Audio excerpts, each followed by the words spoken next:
Returning to the national Dateline driving test, how many people on that road right now are drunk or drowsy? We've heard a state trooper say driving without enough sleep is every bit as dangerous as driving drunk. Well, tonight, we're putting that theory to the test and taking you along for the ride. You should know that the tests you're about to see were carefully designed and monitored with the help of scientists, safety experts, and police. So let's begin. Once again, Dennis Murphy.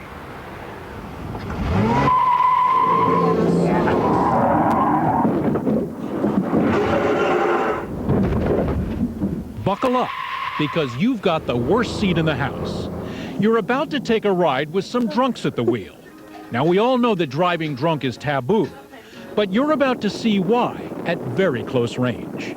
We're out in the desert at the General Motors Proving Ground near Phoenix.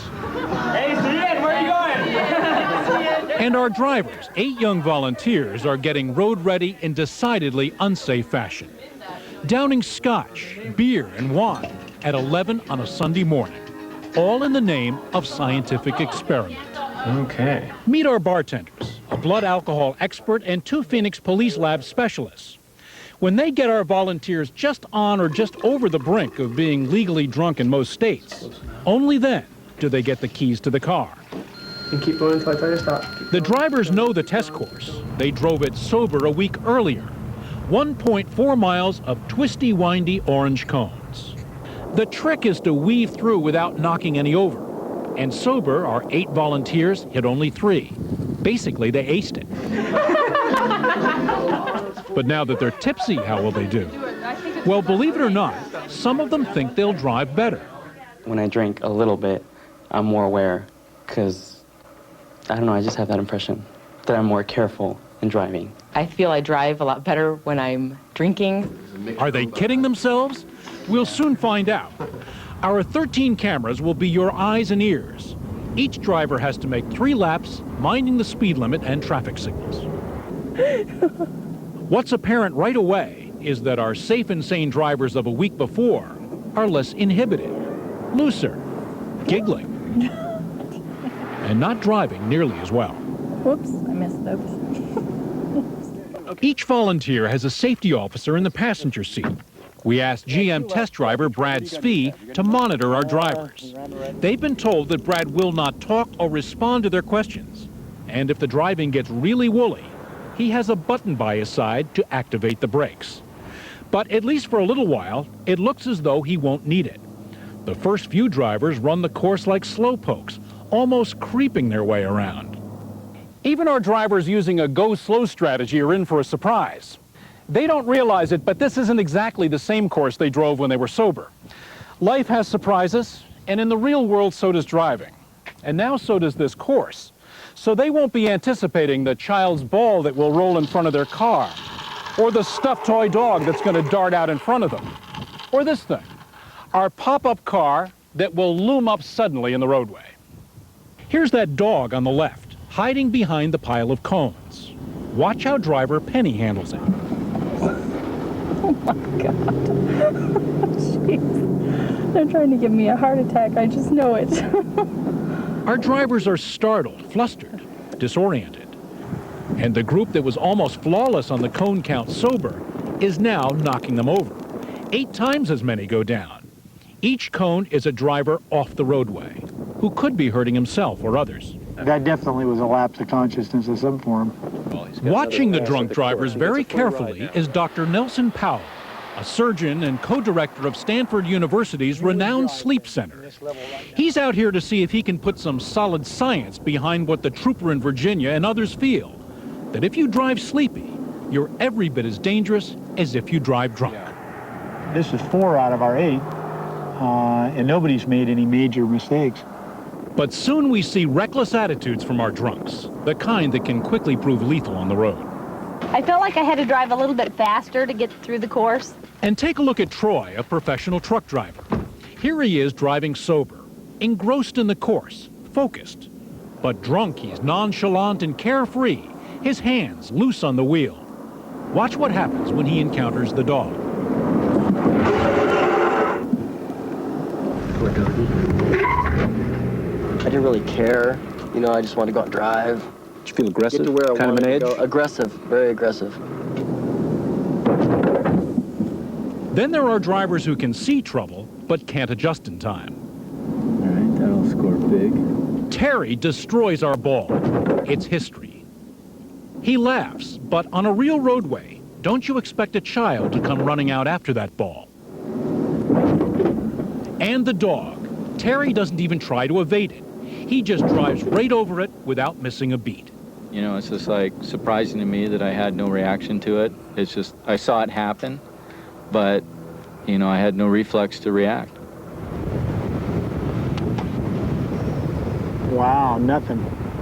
And then there's Paul, who even brought along his own fancy glass for the occasion. The ball hits his car, cones go flying, and he barely flinches.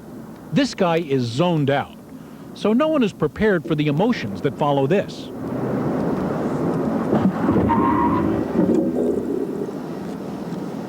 After backing up, Paul ponders the dog's fate for a full minute, then gets out of the car and moves it to the side of the road. For Paul, whose girlfriend is a vet, it was all much too real. Hey, Paul. Hey. You killed the dog. I'm so sad about that I can't tell you. You're really a little emotional about it. Yeah. I mean, we all know it was a stuffed dog, but... But I never ever want to hit an animal. Never. Being overly emotional is a classic sign that you've had too much to drink. Okay, next. Yeah, go for it. Cockiness is another. This is Milton, the young man who told us that he drives better when he's had a few. How do you feel? I feel really good. Yeah? How do you think you're going to do? I think I'm going to do real well. Yeah? Yeah. So much for that idea. Hold on. This drunk driver is about to take you on the wildest ride of the day. Lap 1. Cones go down so fast it's hard to see them. Tires screech on the very first turn. Then Milton puts pedal to the metal when the light turns green. Seconds later, more screeching, and all of this in less than a minute. Just listen to the wind whip. This guy is flying. And look what's ahead. A pop-up car that Milton doesn't expect. Watch. The poor car, crafted so creatively by the General Motors staff, doesn't stand a chance. Milton crashes right through it, sending up smoke, and he thinks it's hilarious.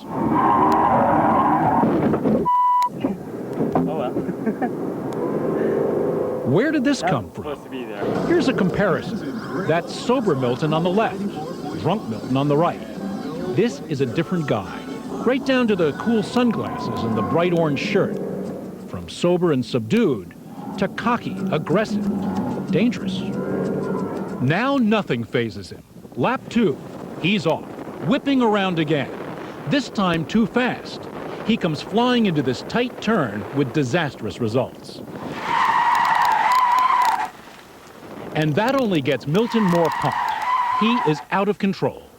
As he approaches dog country, more tire screeching. It looks like curtains for the dog. But no, he pops out way too early this time, giving Milton a big break. But our drunk isn't done yet. On to lap 3. You can't say that we didn't have an aggressive driver in this group. No. From the sidelines, Milton looks nothing less than reckless. But inside the car, he just laughs and plows on with his dizzying ride. 50 miles an hour, twice the speed limit, and he's toying with the radio. The blaring music giving him more juice. On this last lap, he again peels out at the light. Then makes another lightning-fast, wild spin around the course. Wrapping it all up with a signature stop. For our safety officer, Brad, that was one hair-raising drive. But keep your eye on Milton as he describes it. I almost stopped it a couple times. It was close. Let me make you a trooper. You write him up? Absolutely. Yep. In jail. Breathalyze him. Yes, sir. He's in the tank. He's in the tank. Honestly, I feel a little bit drunk, but I see no problem with the way I drove. He ran over our pop-up target. Did you see that? You remember hitting something over here? Something in the road? Yeah. But that was like, you know, I didn't see that. And what was the most startling thing about Milton's wild ride? Neither he nor any of the other drivers on our course were falling down drunk.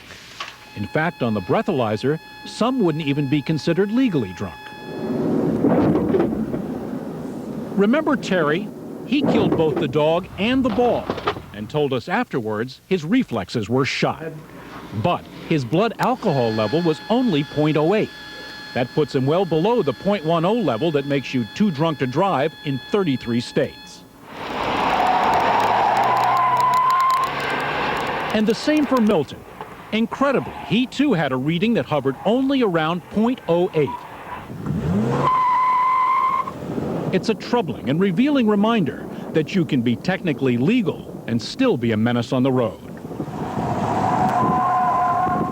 But is this as bad as it gets? Our sleep expert, Dr. Powell, who's been taking it all in, keeping meticulous notes, doesn't think so. He thinks you should be feared every bit as much if you hit the road without enough sleep. Respect sleep just like you would respect, you know, high levels of alcohol or too many drinks. Is that dangerous? That dangerous. Put your seatbelt back on, because some very sleepy drivers are taking you out for a spin next.